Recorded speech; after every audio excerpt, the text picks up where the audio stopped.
Kasih Allahku sungguh telah terbukti ketika Dia serahkan anaknya. Kasih Allah mau berkorban bagi kau dan aku. Tak ada kasih seperti kasih-Mu. Kasih Allahku sungguh telah terbukti ketika Dia serahkan anaknya. Kasih Allah mau berkorban bagi kau dan aku. Seperti kasih-Mu. Bersyukur, bersyukur, bersyukurlah, bersyukur karena kasih setia-Mu. Ku sembah, ku sembah, ku sembah dan ku sembah selama hidupku, ku sembah Kau Tuhan.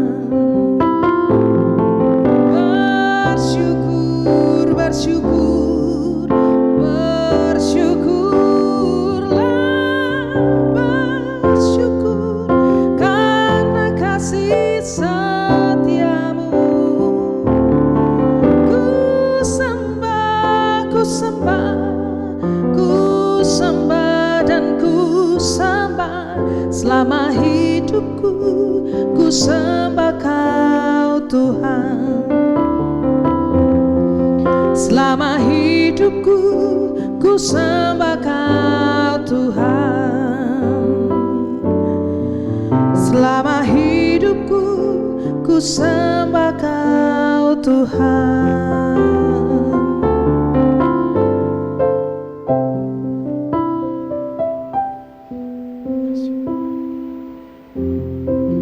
Tuhan adalah penebus kita. Kita telah menjadi manusia yang telah dibayar lunas.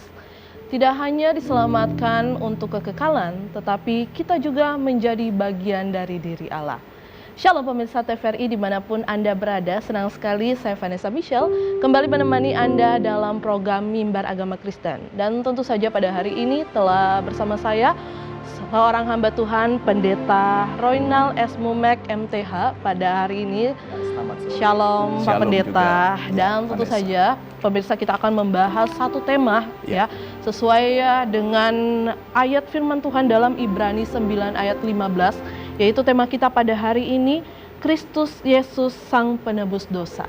Dan sebelum nanti kita membahas lebih lanjut Pak Pendeta bagaimana firman Tuhan yang terdapat dalam Ibrani 9 ayat 15, Kristus Sang Penebus Dosa ini, kita masuk terlebih dahulu dalam renungan singkat. Tapi sebelum itu boleh Pak Pendeta silakan untuk memimpin kita di dalam doa. Kita akan merenungkan kebenaran firman Tuhan pada sore hari ini. Dan saya minta kepada kita semuanya untuk kita buka hati, kita izinkan Roh Kudus menguasai kita, dan biarkan firman Allah yang saya sampaikan pada hari ini dapat berakar, bertumbuh, dan berbuah di dalam kehidupan kita. Mari kita satu dalam doa untuk memulai program ini. Kita berdoa. Kami bersyukur buat kasih setia-Mu yang tidak pernah berkesudahan dalam kehidupan kami, Bapa di surga. Kami bersyukur juga buat pengorbanan-Mu, buat karya penebusan yang Tuhan kerjakan bagi setiap kami. Kami bangga bisa memiliki Engkau dalam hidup kami. Kami bangga bisa menaruh pengharapan kami hanya di dalam Tuhan saja. Kami mau membaca dan merenungkan kebenaran firman-Mu. Biarkan Tuhan singkapkan rahasia kebenaran firman-Mu dan buat kami sadar bahwa sesungguhnya hidup kami semuanya karena kasih karunia Allah. Iman kami semuanya Tuhan berpaut kepada kasih karunia. Sampaikan isi hati-Mu saat ini di dalam nama Yesus. Haleluya. Amin. Amin. Mari kita buka kitab Ibrani pasal 9 ya, Bapak Ibu yang terkasih, ayat 15. Kitab Ibrani pasal 9 ayat 15 berkata demikian, karena itu ia adalah pengantara dari suatu perjanjian yang baru, supaya mereka yang telah terpanggil dapat menerima bagian kekal yang dijanjikan. Sebab ia telah mati untuk menebus pelanggaran-pelanggaran yang telah dilakukan selama perjanjian yang pertama. Berbahagialah mereka yang mendengar dan melakukan setiap apa yang dikatakan kebenaran firman Tuhan. Jadi bukan mendengar untuk melupakan, melainkan sungguh-sungguh melakukannya di dalam kehidupan sehari-hari. Nah, Bapak Ibu yang dikasihi oleh Tuhan, kalau kita perhatikan kitab Ibrani pasal 9 ini mulai dari ayat pertama sampai dengan ayat 28. Nah, kita mendapati bagaimana Yesus menyempurnakan segala sesuatu di dalam perjanjian yang pertama. Yesus datang bukan untuk meniadakan hukum Taurat, tetapi Yesus datang untuk menggenapinya. Segala yang tertulis di dalam perjanjian lama, segala yang tertulis di dalam hukum Taurat dan kitab para nabi, itu semuanya hanyalah bayangan saja, kata firman Tuhan. Hanya gambaran dari dirinya sendiri. Amen. Nah, kita melihat ya Bapak Ibu yang terkasih, di dalam ayat yang pertama di sana dijelaskan tentang ibadah di dalam perjanjian yang pertama, di mana umat Israel pada saat itu mereka beribadah melalui seorang pengantara, seorang mediator. Mediator yang dimaksud adalah imam. Nah, tentu ibadah tersebut bukanlah ibadah yang bebas. Mereka tidak bebas masuk ke dalam ruang kudus dan menembus sampai ruang maha kudus. Tetapi mereka hanya sampai di halaman, dan yang berhak masuk sampai ke dalam ruang kudus hanyalah imam. Dan yang berhak menembus sampai ruang maha kudus hanyalah imam besar. Dan yang mereka bawa itu bukanlah darah yang sempurna. 1 tahun sekali imam besar masuk ke dalam ruang maha kudus untuk memercikan darah domba, untuk memercikan darah yang sifatnya hanya bayangan saja dan tidak mempunyai kekuatan untuk menghapus dosa umat manusia. Tetapi firman Tuhan berkata ketika Yesus datang ke dalam dunia ini, Yesus jadi sama dengan manusia. Yesus mati di salib, darahnya yang sempurna tertumpah. Itulah yang menebus setiap dosa kita. Dan kalau kita melihat fenomena yang unik terjadi ketika Yesus mati di kayu salib, yaitu tirai yang memisahkan bait ruang maha suci dan ruang suci itu terkoyak terbelah menjadi dua. Ini menggambarkan bahwa tabir itu hanyalah bayangan, dan tabir yang sempurna yaitu dirinya sendiri itu sudah dikorbankan. Amen. Domba Paskah sudah dikorbankan untuk menebus setiap dosa kita. Bapak Ibu yang dikasihi oleh Tuhan, tidak ada satupun perbuatan kita yang mampu membawa kita kepada keselamatan. Amen. Keselamatan itu adalah kasih karunia Allah. Amin. Jadi kita tidak bisa berbuat baik untuk memperoleh keselamatan. Yang bisa kita lakukan adalah begini, kita berbuat baik oleh karena kita sudah diselamatkan. Amen. Kita melakukan setiap apa yang dikatakan kebenaran firman Tuhan karena kita mengucap syukur buat anugerah yang sudah Tuhan berikan dalam kehidupan kita. Ada 3 poin yang saya catat pada sore hari ini ya Bapak Ibu yang terkasih, Yesus menebus dosa kita yang pertama, supaya kita dapat memperoleh pengampunan dan penghapusan dosa satu kali untuk selama-lamanya. Amin. Kita bisa lihat di dalam ayat 25, pasal 9 dan juga pasal 10 ayat 10 sampai dengan ayat 12. Semua yang dilakukan Yesus itu sempurna. Amin. Karya penebusan Yesus itu sempurna. Pengorbanan Yesus itu sempurna. Anugerah keselamatan yang Yesus berikan dalam kehidupan kita itu sempurna. Jadi tidak perlu lagi ada pengorbanan yang lain. Tidak perlu lagi imam besar masuk berkali-kali ke ruang Maha Kudus dengan membawa darah yang tidak sempurna itu. Sebab darah Yesus sebagai domba Paskah yang sempurna itu sudah tertumpah menebus setiap dosa kita. Amin. Ingat, kasih karunia Allah, anugerah keselamatan, anugerah penebusan itu berlaku sekali untuk selama-lamanya. Sekali engkau percaya Yesus, maka anugerah itu tetap berlaku di dalam hidupmu sampai selama-lamanya. Karena penebusan, keselamatan itu sifatnya kekal.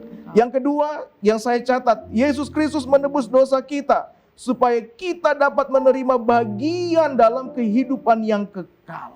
Dan yang ketiga, Yesus Kristus menebus dosa kita supaya kita dapat beribadah kepada Allah langsung tanpa pengantara. Ini satu anugerah yang besar ya Bapak Ibu yang terkasih. Karena itu, maaf kata ya, terkadang saya greget melihat orang Kristen tapi tidak setia beribadah. Ibadah dianggapnya hanyalah kewajiban. Padahal kalau kita melihat dari apa yang ditulis kebenaran firman Tuhan, sebenarnya ibadah itu bukan kewajiban. Ibadah itu adalah hak kita untuk bersekutu dengan Tuhan. Amin. Ibadah itu adalah hak kita untuk berjumpa dengan Tuhan. Kita tidak perlu lagi melalui seorang pengantara. Sebab pengantara yang sempurna yaitu Yesus Kristus, pengantara dari suatu perjanjian baru kata firman Tuhan, itu sudah mati dan bangkit pada hari yang ketiga. Artinya kita bisa bebas bersekutu dengan Tuhan. Kita bebas berjumpa dengan Tuhan. Kita bebas memuji Tuhan, bertepuk tangan, mengangkat tangan, menyembah Tuhan dengan sebebas-bebasnya. Itu sebabnya pada sore hari ini saya mengajak kita semuanya, engkau yang mengaku sebagai pengikut Kristus, engkau yang mempunyai iman pengharapan di dalam Kristus, mari jadikan ibadah bukan hanya sebagai kewajiban, tetapi jadikan ibadah itu sebagai hak di mana engkau berjumpa dengan Tuhan. Dan saya percaya di dalam ibadah ada kuasa, ada mujizat, ada kesembuhan, ada berkat baik jasmani maupun rohani dilimpahkan di dalam kehidupan kita. Haleluya. Amin. Puji Tuhan ya Pak Puji Pendeta. Tuhan, ya. Benar sekali, memang Tuhan punya cara tersendiri untuk memberikan keselamatan bagi Betul. kita, dan tentunya juga keselamatan itu kita peroleh itu atas belas kasihan Tuhan. Betul, ya. Benar sekali Pak Pendeta. Nah, kita akan bahas lebih dalam bagaimana Kristus Yesus dikatakan sebagai Sang Penebus. Tapi sebenarnya mengapa Yesus itu dikatakan sebagai Sang Penebus, Pak Pendeta? Ya, Sang Penebus artinya Dia yang membayar semuanya. Amin. Iya kan? Benar. Berbicara mengenai etimologi kata tebusan, gitu. Tebusan artinya ada hutang yang diselesaikan, ya kan? Misalnya kalau di Penggadaian, waktu kita misalnya mengambil kredit atau di bank, itu pasti ada jaminan, ya kan? Seperti itu. Penebusan itu artinya dibayar lunas, gitu. Amen. Nah, itulah kita sebagai orang yang percaya. Yang semestinya disalib itu bukan Yesus, yang semestinya ya. Benar. Yang semestinya disalib itu kita. Kita yang penuh dengan dosa ini, gitu. Tetapi Allah tahu bahwa manusia tidak ada seorang pun yang dapat atau mampu dengan kekuatannya sendiri menebus dirinya sendiri. Atau dengan kata lain begini, tidak ada seorang pun manusia yang dengan kekuatannya sendiri mampu mencapai kehidupan yang kekal, gitu. Tidak ada. Hukum Taurat itu sifatnya menuntut, ya kan? Itu sebabnya Allah berinisiatif datang ke dalam dunia. Allah berinisiatif untuk menebus setiap dosa umat manusia melalui pengutusan anaknya yaitu Yesus Kristus ke dalam dunia, gitu. Karena dia percaya bahwa hanya Yesus saja yang keluar dari dirinya sendiri menjadi manusia tanpa dosa, ya kan? Hanya ada satu manusia sejati, dia pun juga disebut sebagai Allah sejati, yaitu Yesus Kristus. Kenapa dia disebut sebagai manusia sejati? Karena dia tidak lahir dari benih dosa. Tidak ada seorang pun manusia yang lahir karena mujizat, ya kan? Semua manusia lahir karena ada sel sperma dan ovum yang ketemu, ya kan? Semuanya mewarisi dosa, tetapi hanya Yesus saja yang lahir tanpa melalui hubungan laki-laki dan perempuan. Murni pekerjaan Allah di dalam rahim Maria. Maria disebut sebagai wanita virgin, wanita perawan yang belum pernah tersentuh oleh laki-laki. Dan kalau kita melihat di dalam Mariologi, ya kan, sebuah keilmuan yang belajar khusus tentang Maria. Maria itu sampai ia mati dia tetap perawan. Seperti itu. Jadi berbicara mengenai penebusan, ini berbicara mengenai sesuatu yang Tuhan lakukan bagi manusia. Supaya begini, kita ini tidak perlu berbuat apa-apa. Kita ditebus karena ada yang menebus kita. Amin. Dari setiap pelanggaran kita, dari setiap dosa kita. Iya kan? Seperti itu. Jadi memang tidak ada harga yang lebih tinggi ya, selain Kristus Yesus itu sendiri yang bisa menebus kita. Nah, Pak Pendeta, sebenarnya apa arti penebusan Yesus Kristus itu bagi manusia yang berdosa? Seperti yang kita tahu, tentunya kita manusia yang berdosa sudah ditebus oleh Allah, dan kita tahu bahwa hanya Yesus yang bisa menebus kita. Tapi sebenarnya apa arti penebusan itu sendiri, Pak? Kalau dalam bahasa Yunani, kata penebusan itu memakai kata apolutrosis. Apolutrosis itu artinya redemption, gitu. Penebusan, sesuatu yang dibayar lunas. Paulus berkata bahwa Yesus menebus dosa umat manusia itu bukan dengan emas atau perak, tetapi dengan darahnya sendiri. Darah yang mahal. Kalau kita melihat pun juga di dalam pasal 10 dikatakan di sana ayat 4 bahwa tidak mungkin darah lembu jantan atau darah domba jantan menghapus dosa, ayat 10. Dan karena kehendaknya inilah kita yang dikuduskan satu kali untuk selama-lamanya oleh persembahan tubuh Kristus, ayat 11. Selanjutnya, setiap imam melakukan tiap-tiap hari pelayanannya dan berulang-ulang mempersembahkan korban yang sama sekali tidak dapat menghapus dosa. Tetapi ia setelah mempersembahkan hanya satu korban saja karena dosa, ia duduk untuk selama-lamanya di sebelah kanan Allah. Jadi apa yang dilakukan Yesus, karya penebusan ini sebenarnya untuk menggenapi setiap dosa, setiap korban-korban yang semestinya tidak dapat menutup setiap dosa umat manusia.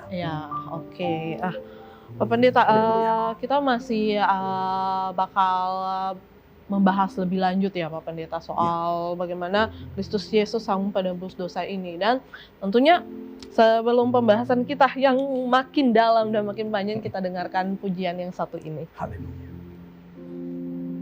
Kasih-Mu Kau korbankan hidupmu, curahkan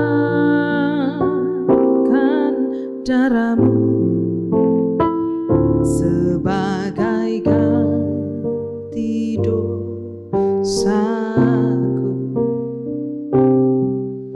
Kau berikan harapan di dalam kesesakan. Akulah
kesesakan.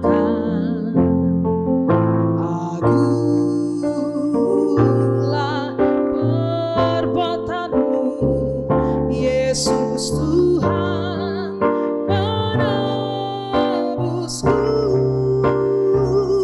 Karena kasih-Mu yang selamatkanku, menyucikan dan menebus hidupku.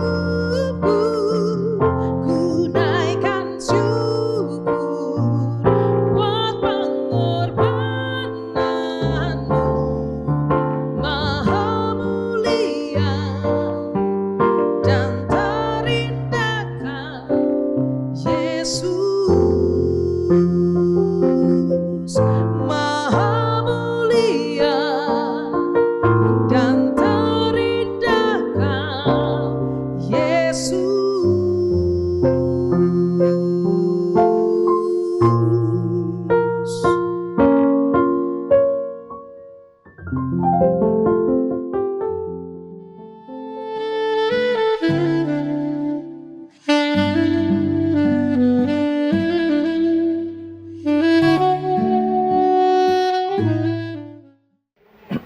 Pemirsa TVRI, kita masih dalam program Mimbar Agama Kristen dan tentu saja pada hari ini kita masih membahas tema Kristus Yesus Sang Penebus Dosa.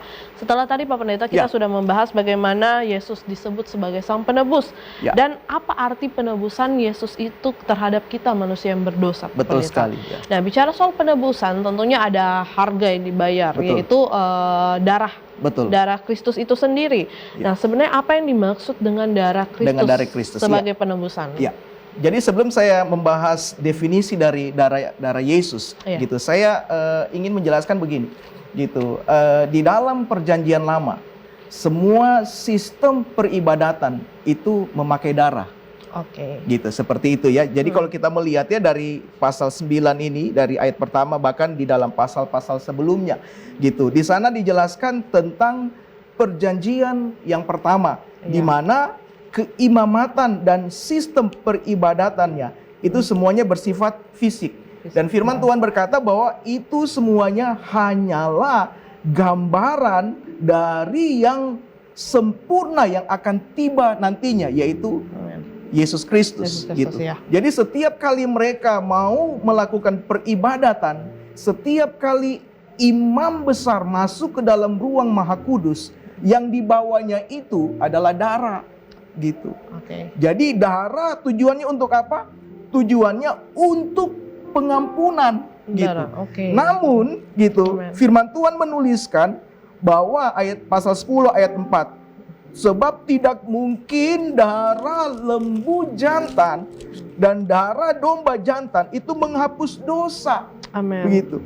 Pasal 9 ayat 22 juga berkata bahwa hampir segala sesuatu disucikan menurut hukum Taurat dengan darah, dan tanpa penumpahan darah tidak ada pengampunan. Gitu. Jadi selama perjanjian yang baru itu digenapi oleh Allah di dalam Yesus, orang-orang dalam perjanjian lama, gitu, itu memakai satu sistem peribadatan dengan memakai darah, gitu. Kalau untuk orang Israel, jadi sistem keimamatan yang pertama ini mengacu kepada Yudaism, gitu, agama Yahudi, seperti itu. Ya, disinilah saya bisa lihat bahwa sebenarnya ada keterkaitan antara Yudaism dan kekristenan. Tapi bukan berarti kekristenan itu Yahudi, bukan. Gitu, karena kekristenan percaya bahwa Yesus itu lebih sempurna pengorbanannya dibanding dengan pengorbanan demi pengorbanan yang dilakukan oleh imam-imam, termasuk imam besar di dalam agama Yahudi. Itu keyakinan kekristenan seperti itu. Kalau ditanya apakah Yahudi percaya itu, mereka tidak percaya. Karena mereka tidak percaya bahwa Yesus itu juru selamat, Mesias. Dan bahkan maaf kata ya, gitu, kita dibenci di sana, gitu. Ya, saya langsung ke definisi darah Yesus, gitu. Definisi darah Yesus. Jadi darah Yesus itu adalah darah yang sempurna yang menggenapi setiap pengorbanan darah yang dilakukan oleh imam besar. Amin. Nah, firman Tuhan berkata bahwa imam besar itu datang ke ruang Maha Kudus itu untuk memercikan darah di tabut perjanjian. Itu bukan memakai darahnya sendiri, Iya.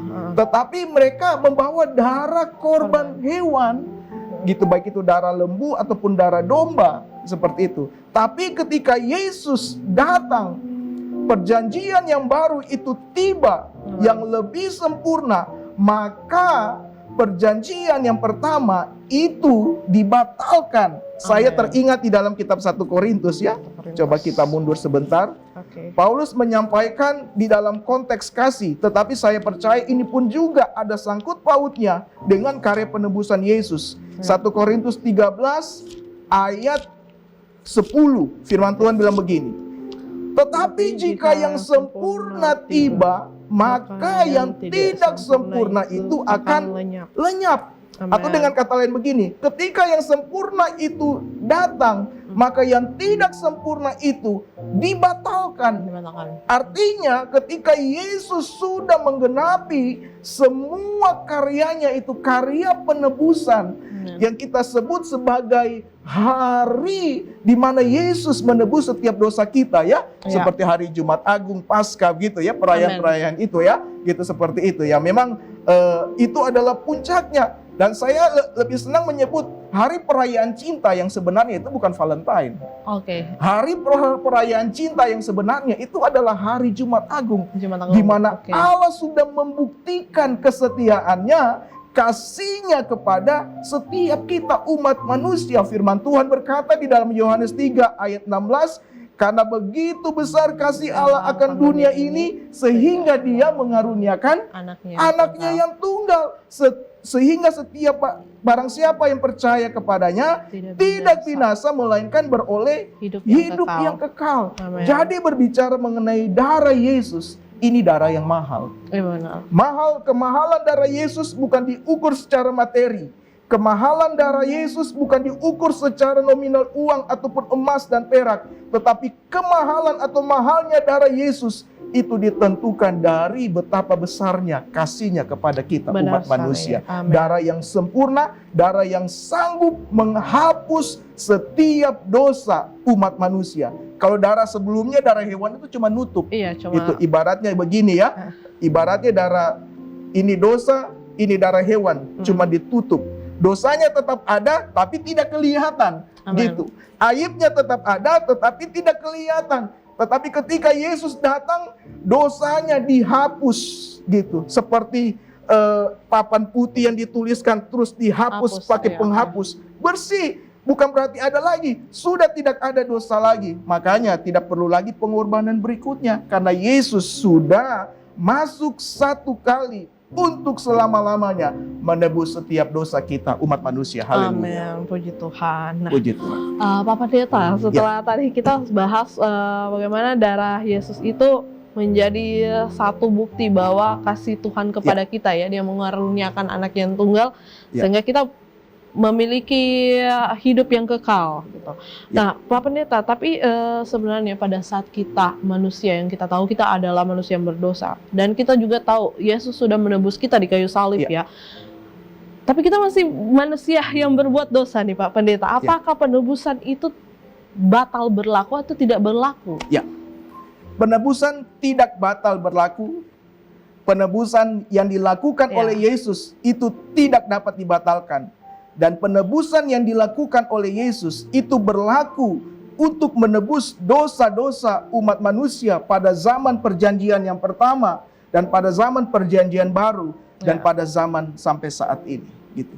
Jadi ada 3 generasi ini yang ditebus oleh manusia, itu darah generasi umat manusia pada generasi Nuh, karena generasi sebelum Nuh itu sudah dihancurkan oleh air bah. Generasi Adam sampai Nuh itu Adam, umat manusia itu sudah dibasmi dengan air bah. Yang ada itu generasi Nuh gitu, Sem, Ham dan Yafet gitu, yang sampai saat ini gitu, yang tersebar ke penjuru bumi seperti itu. Jadi darah Yesus itu menghapus semua dosa umat manusia. Bayangkan betapa berharganya darah Yesus. Gitu. Jadi kalau pertanyaannya, Kalau kita berbuat dosa, apakah kita perlu penebusan lain? Saya berkata tidak perlu. Kita hanya cukup berdoa meminta ampun kepada Tuhan. Oke, berdoa meminta ampun kepada Iya. Tuhan ya Pak Pendeta. Nah, kita bicara tadi di awal renungan Pak Pendeta Roynal juga sudah mengatakan bagaimana apa yang kita dapat setelah kita ditebus adalah keselamatan. Betul. Betul, keselamatan. Nah, kita kaitkan penebusan ini dengan keselamatan Pak Pendeta. Iya. Apakah semua orang, ya kita tahu semua orang telah ditebus Tuhan, telah ditebus oleh Yesus, semua orang yang berdosa. Keselamatan itu berlaku untuk semua orang yang berdosa ataukah hanya kekristenan? Ya, kita buka kitab Roma pasal 3. Oke. Kita baca dari ayat 21 bilang begini. Perhatikan dari ayat 9 juga. Di sana dibilang bahwa semua manusia adalah orang berdosa. Tetapi sekarang tanpa hukum Taurat, kebenaran Allah telah dinyatakan seperti yang disaksikan dalam kitab Taurat dan kitab para nabi, yaitu kebenaran Allah karena iman dalam Yesus Kristus bagi semua orang yang percaya. Sebab tidak ada perbedaan, karena semua orang telah berbuat dosa dan telah kehilangan kemuliaan Allah, dan oleh kasih karunia telah dibenarkan dengan cuma-cuma karena penebusan dalam Kristus Yesus. Karena Yesus telah ditentukan Allah menjadi jalan pendamaian karena iman dalam darahnya. Kita baca terus ya sampai ayat berikutnya. Hal ini dibuatnya untuk menunjukkan keadilannya, karena ia telah membiarkan dosa yang telah terjadi dahulu pada masa kesabarannya. Maksudnya ialah untuk menunjukkan keadilannya pada masa ini supaya nyata bahwa ia benar dan juga membenarkan orang yang percaya kepada Yesus. Jika demikian, apakah dasarnya untuk bermegah? Tidak ada. Berdasarkan apa? Berdasarkan perbuatan? Tidak. Melainkan berdasarkan iman. Ayat 28. Karena kami yakin bahwa manusia dibenarkan karena iman dan bukan karena ia melakukan hukum Taurat. Satu ayat lagi di dalam kitab Efesus. Kita buka kitab Efesus pasal 2 ayat 8. Bapak Ibu baca dari ayat pertama ya. Ayat 8 bilang begini. Sebab karena kasih karunia kamu diselamatkan oleh iman, itu bukan hasil usahamu, tetapi pemberian Allah. Jadi jelas ya, firman Tuhan menuliskan bahwa kasih karunia yang dikerjakan Allah itu dapat diterima ketika kita menaruh iman, pengharapan, dan kepercayaan kita di dalam Tuhan. Amin. Apakah tanpa iman kita bisa menerima kasih karunia itu? Jawabannya tidak bisa. Tidak bisa. Gitu. Oke. Karena bagian Allah, yaitu Dia datang dengan kasih karunia-Nya, dengan kasih-Nya kepada seluruh umat manusia untuk menawarkan keselamatan itu. Tetapi firman Tuhan berkata bahwa barang siapa yang percaya tidak binasa, melainkan beroleh hidup yang kekal. Jadi kuncinya adalah iman. Gitu. Kuncinya adalah kepercayaan kepada Yesus. Karena hanya Yesus saja ada keselamatan. Amen. Hanya di dalam Yesus saja ada jalan menuju kepada Bapa di surga. Haleluya. Oke, Pak Pendeta. Ya, puji Tuhan ya. Puji Tuhan. Pemirsa TVRI, dan tentunya juga memang kita di sini sudah banyak membahas bagaimana Yesus itu menjadi penebus kita, apalagi ada kata keselamatan. Ini cukup menarik juga untuk dibahas bagaimana kita menjadi orang yang memang ditebus, tapi keselamatan itu hanya oleh kasih karunia Allah itu sendiri. Sekali, ya. Oke, dah. Pemirsa TVRI, kita masih akan membahas lebih dalam lagi bagaimana Kristus Yesus menjadi sang penebus bagi kita, tapi kita dengarkan pujian yang satu ini. Ku rasakan kasih-Mu Tuhan, ku rasakan kuasa-Mu Tuhan, ku rasakan kasih kuasa Roh Kudus, ku rasakan kehadiran-Mu.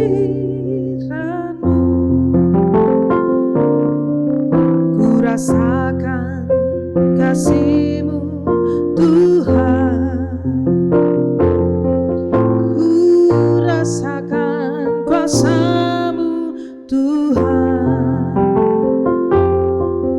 Ku rasakan kasih kuasa Roh Kudus, ku rasakan kehadiran-Mu.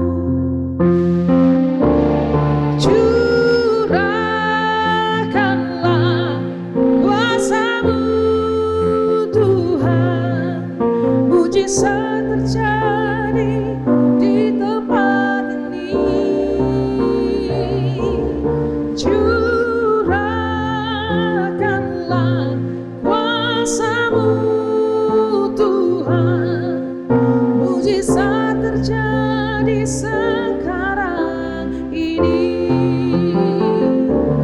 Curahkanlah kuasa-Mu Tuhan, mujizat terjadi di tempat ini. Curahkanlah kuasa-Mu Tuhan, mujizat terjadi sekarang ini. Mujizat terjadi sekarang ini.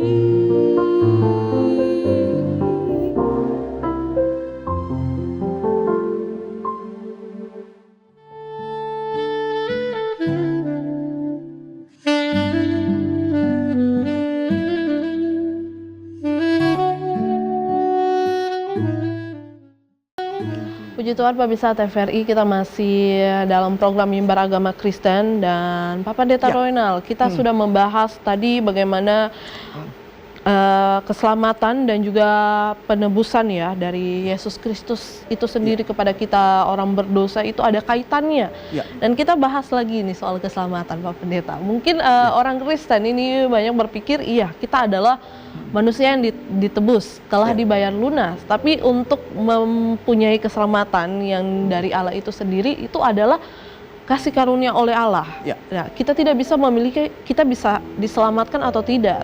Tapi sebenarnya itu Allah yang memilih ya, Pak Pendeta. Bisa dikatakan seperti itu karena itu adalah kasih karunia oleh Allah itu sendiri. Ya. Nah, bagaimana kita sebagai orang Kristen bisa mendapatkan keselamatan itu? Ya. Padahal kita tidak bisa memilih kita diselamatkan. Betul, iya. Ya. Jadi ini berbicara mengenai anugerah pemilihan, Amin. gitu. Ada memang tertulis dalam Alkitab bahwa kita sudah dipilih Allah dari sebelumnya. Sebenarnya, ya. Kita sudah ditentukan Allah dari sebelumnya Amin. untuk mendapatkan anugerah keselamatan, gitu. Namun dari sisi lain kita melihat bahwa memang betul sifat Allah itu adalah Allah yang demokrasi gitu. Jadi dia adalah Allah yang menghargai setiap kehendak bebas kita manusia. Amin. Untuk memilih jalan kehidupan kita. Dia cuma memberikan firman-Nya untuk kita baca, kita renungkan dan kita pahami bahwa memang hanya ada satu jalan keselamatan, yaitu di dalam Yesus. Yesus, ya. Firman Tuhan berkata di dalam Yohanes 14 ayat 6 berkata begini, kata Yesus kepadanya, "Akulah jalan dan kebenaran dan hidup. Tidak ada seorang pun yang datang kepada Bapa kalau tidak melalui aku." Jadi Yesus menyampaikan itu ketika Yesus membahas tentang rumah Bapa gitu.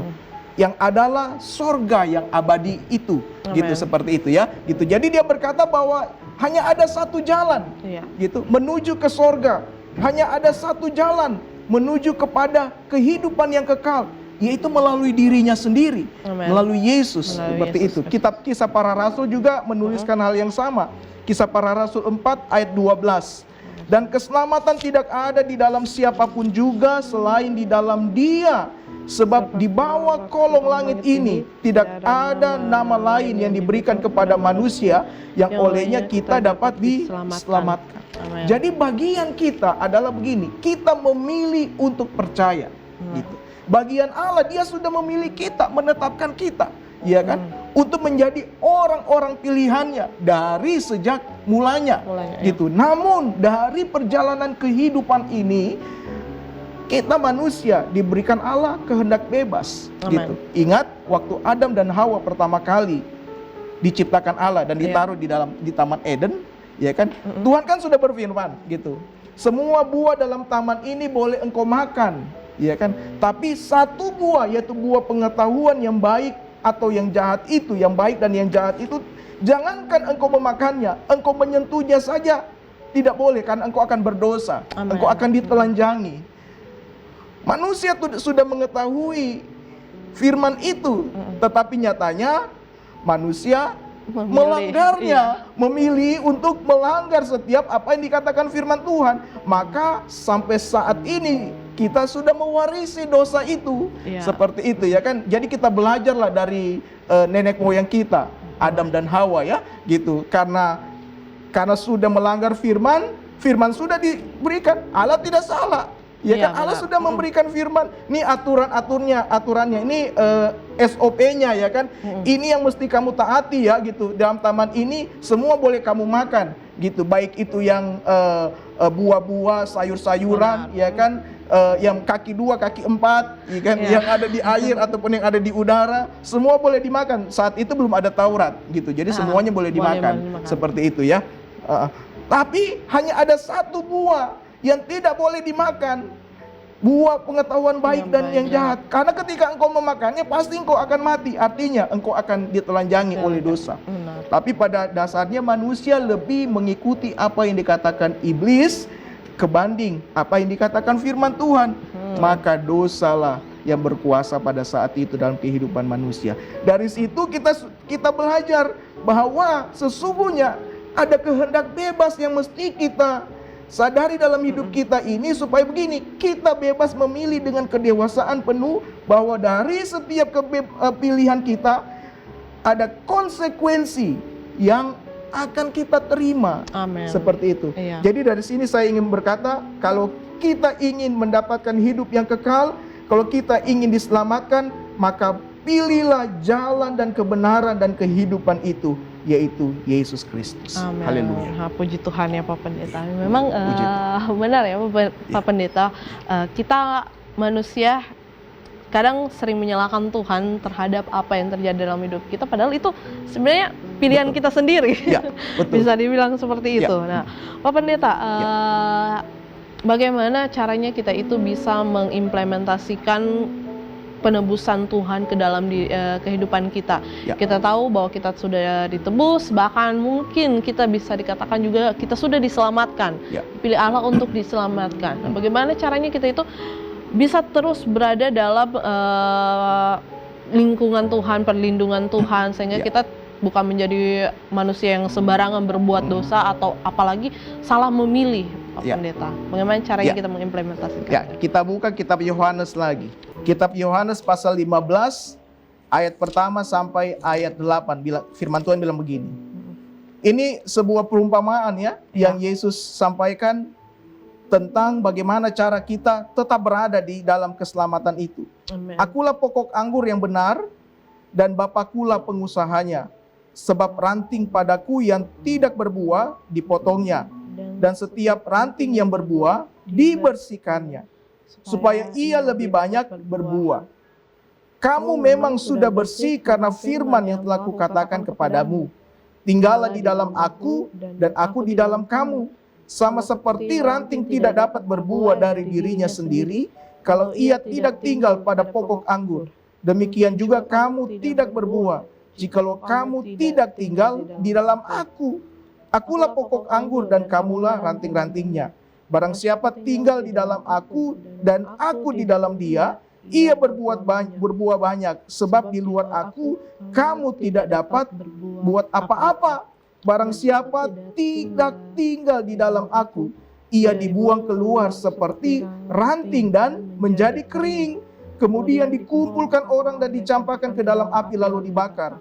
Jikalau kamu tinggal di dalam aku dan firmanku tinggal di dalam kamu, mintalah apa saja yang kamu kehendaki dan kamu akan menerimanya.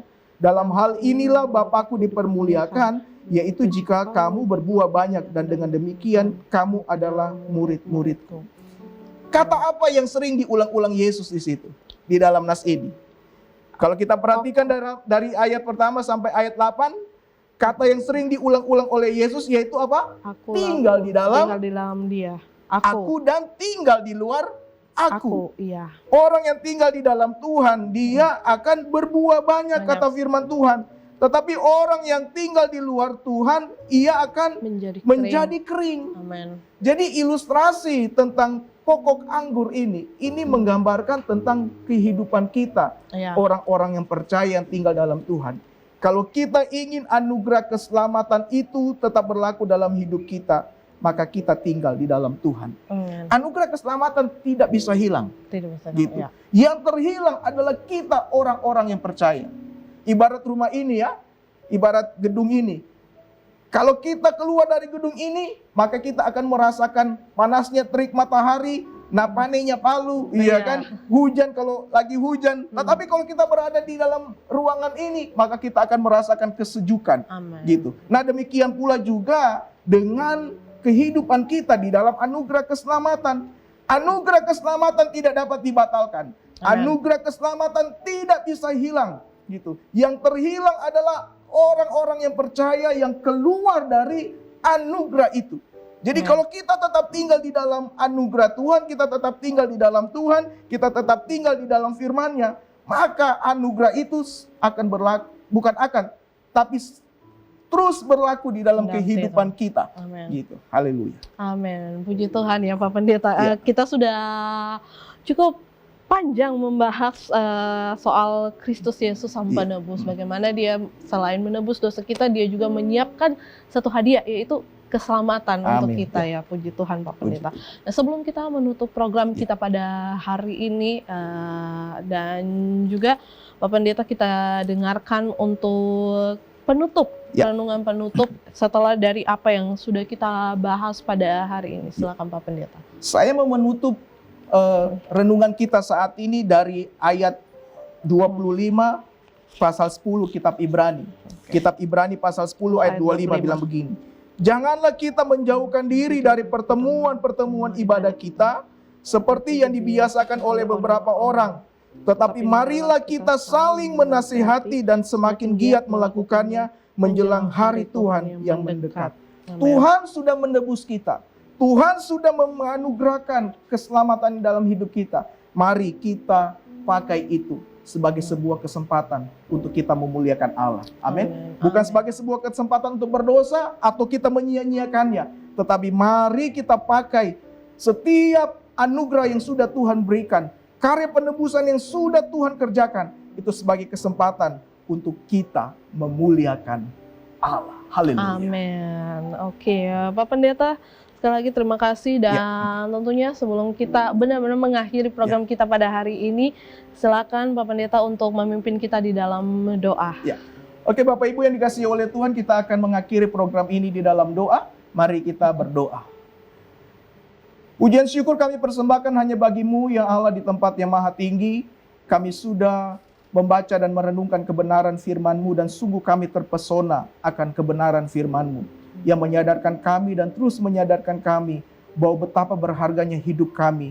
Kami ada semuanya karena kasih karunia Tuhan. Kami diselamatkan semuanya karena kasih karunia Tuhan. Dan ajar kami untuk selalu bersyukur dengan cara untuk kami memuliakan Allah di dalam setiap kehidupan kami, melalui perkataan kami, melalui perbuatan kami. Terima kasih Tuhan, berkati setiap kami, berkati studio ini, TVRI Sulawesi Tengah. Nama Tuhan dipermuliakan dalam nama Yesus. Haleluya.